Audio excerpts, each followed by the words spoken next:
Reports of fresh looting and violence in parts of Tshwane, including Mabopane overnight. This comes after police and residents clashed throughout the day yesterday. Buses, trucks and other property were torched or vandalized during those protests. The protests, as you remember, are over the ANC's selection of Thoko Didiza as its mayoral candidate for Tshwane.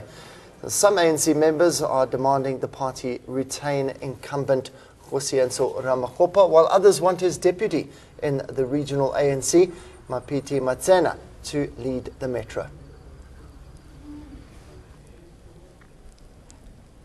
Well, let's get you your first update of the morning from ANN7 reporter Calden Ongmo, joining us live from the ANN7 newsroom. Good morning to you, Calden. Pretoria CBD seeming to be fine this morning, but Mabopane not so much. Just talk us through what took place there overnight.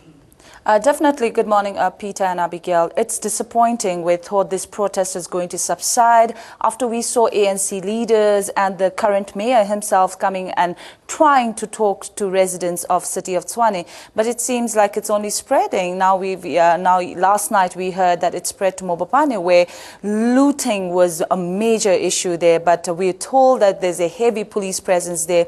Yesterday we were in Atteridgeville, we were in Mamelodi, we were in Silverton, Pretoria CBD, Hammanskraal, Shoshanguve, we were everywhere. And the most common thing there was looting, at least in Mamelodi, that had not spread. But today we are expecting 107 ANC branch leaders of Tshwane to meet the provincial chairperson to find a resolution on this Tshwane unrest. We are expecting them to come out with a solution that will really see the situation calm down. Like you said it yourself, Abigail, there are a lot of opportunists. If you look at the videos and the visuals, some of the media houses, and it's those people, those who are unemployed, people those addicted to Nyampe. These are the guys who is taking an opportunity of this situation and looting. This is also some of the ANC leaders have said that this is not a political situation now. It's a criminal and it's a crime now what's happening. But also you must remember that there's a large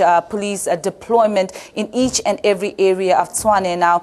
And it's good actually in CBD yesterday when we heard that the riot and protest was spreading there. We only saw that they were cautious and, like you said, people were being evacuated, and there was not really a big event that we saw like in Atteridgeville and Mamelodi. So we are just going to go about to all these places once again today to see if calm has been restored in this area. But but people must keep vigilant, and people, especially motorists and those who are motorists and people that are going to work and students that are going to school must remain vigilant. Now, if this is all about Thoko Didiza, Calden, have we heard from her? Or I know we've heard from Mabopane, but we don't seem to have seen Thoko Didiza herself.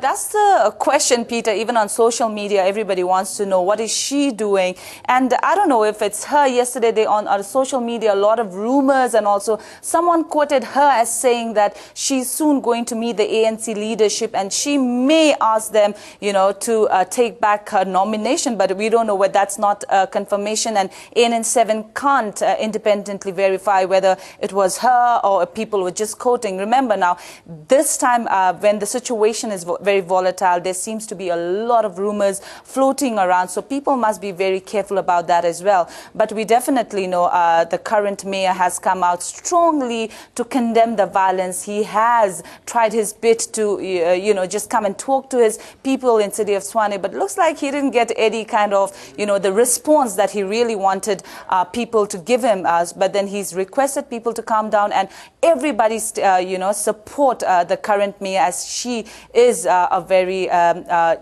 she is the perfect candidate for a city of Tshwane. That was what he told them. Well, Calden, we are going to continue this conversation with you in a short while, but the question is, was there violence in Tshwane over Monday evening and a Tuesday instigated? Well, that seems to be the buzz in the ANC circles.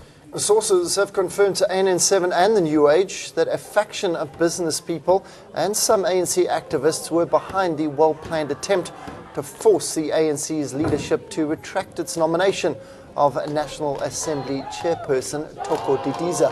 Sources say that this group is conscious that their continued looting of the city's coffers will come to an end if the no-nonsense Didiza is appointed mayor. On Tuesday, State Security Minister David Matlobo also hinted that the government was aware as to who was behind the violence. He, however, added that the government did not want to have an investigation in public. Let's take a listen into what he said. We know the people who are involved. We know them, but we're not actually going to have our investigation in public. We'll treat the matters with the sensitivity it deserves. The intelligence services, the police, the Hawks, and the prosecuting authority who are looking at those particular individuals. That's why we're referring to some arrests that have been made, and we're expecting to do more arrests.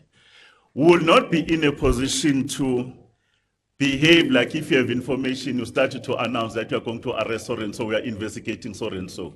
We are actually defeating the ends of justice. Well, Calden, you mentioned a little bit earlier the whole police issue yesterday. A lot of people criticizing the police across the media, saying that they acted in a reactionary way. What was your experience yesterday on how the police handled matters? Peter, let me just tell you a story yesterday morning when I was in Mamelodi on the street where at least 23 buses were burned down the day before, that is on Monday night. So yesterday I was just walking there. I asked this police, just off the record, can you tell me what was happening? What is police doing when Monday night the residents, the public were burning this 23 buses because it takes a whole lot of time? What were you all doing? And he just replied saying, tell me one thing. How can 30 policemen control a crowd of 300? He says this is just an example he's giving as a number. He didn't really count how many people. But in short, he was trying to say, police the public, general public outnumbered the police. So he's saying that is a thing that the people do not know. They expect police to be in each and every corner of the city. And he said that is not possible. So that really took me aback. And I said, yeah, but that's one point to make as well. But I said, it takes a time, to burn those 23 buses. And he says, no, that happened in a quick space of time within 5 to 10 minutes. One bus was burned. Another bus was also burned soon after. And he said it just went on. And they didn't have enough police force to control the crowd. But yesterday, like I said, when we were driving around, we saw police were there everywhere, even in Silverton, when a truck was attacked, a truck driver and a truck was attacked in front of us. The police was quick to respond. They are trying their bit. Of course, we cannot expect them to be everywhere 24 hours. So, those people, like Abigail mentioned, the opportunists, they're looking for places where there are no police and they're going and attacking these small or big shops and even malls. That's ridiculous. These people are going even to malls to attack big malls where there are security, heavy securities there.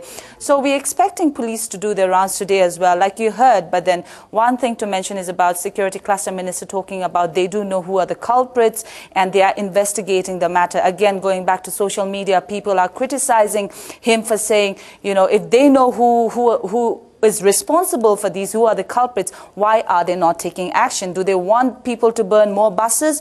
Perhaps that's when the government wakes up. That's what people in social media are saying. But in terms of your question of the police all around city of Tshwane, yes, at least I saw lots of police forces even in Pretoria CBD where they're trying to calm situation, and people, they were actually surprised when the shops and the businesses are closing down. So they were just trying to talk them out, saying, they're just being vigilant, they're just being alert. There is a protest in Atteridgeville, there's a protest in Mamelodi. We do not want that to spread. So yes, I think in my opinion, I think police are doing their bit. Calden, just quickly, one last question before I let you go. On that note, there was also a lot of talk around whether the South African Army should be called in and whether the situation is volatile enough for that, or whether that will just be a drastic measure. What's the word on the street with regards to those measures being taken? Yes, first of all, we must remember that this is not the first time that South Africa is seeing a protest of this kind. And there was, again, on social media where people were talking about, some, I don't know whether it's a fake account, actual, some of the MECs and the ministers coming and saying we're going to deploy army. However, that time we saw some of, again, Toko Didisa's account not confirming whether it's her account or whether it's a fake account, saying that this time around they are not not going to be deploying army because the situation is not as major as, where they think they should deploy army. So I don't think right now army personnel needed there. If police are vigilant, if they are there in every, street, and if they are invigilating these places, I don't think army is required at this given point of time. But definitely Mabopane and Shoshanguve are one of the major areas I think they should focus on at this given point of time. Calden, thanks very much. We'll leave it there. You're going to head out into various parts of Tshwane to see what the situation has been overnight. Calden Ongmu, live there from the ANN7 newsroom. Our State Security Minister David Matlobo has cautioned against the use of social media negativity as such a sensitive time in Tshwane and surrounding areas is taking place. This, he said, while violence spread and continued over unacceptable ANC mayoral candidate in that metropolitan. Government believes there has been more scary messages on social media urging people to avoid certain areas instead of calling for peace and calm in the area. Minister Matlobo has called on people to stop using social media for false information, creating unwarranted chaos. I read an SMS, which was an alert. That particular alert, the intelligence services or the law enforcement agencies, we did a verification, and it has been proven that it has been false. Therefore, you can't continue to run a story or a narrative to say that the CBD is closed.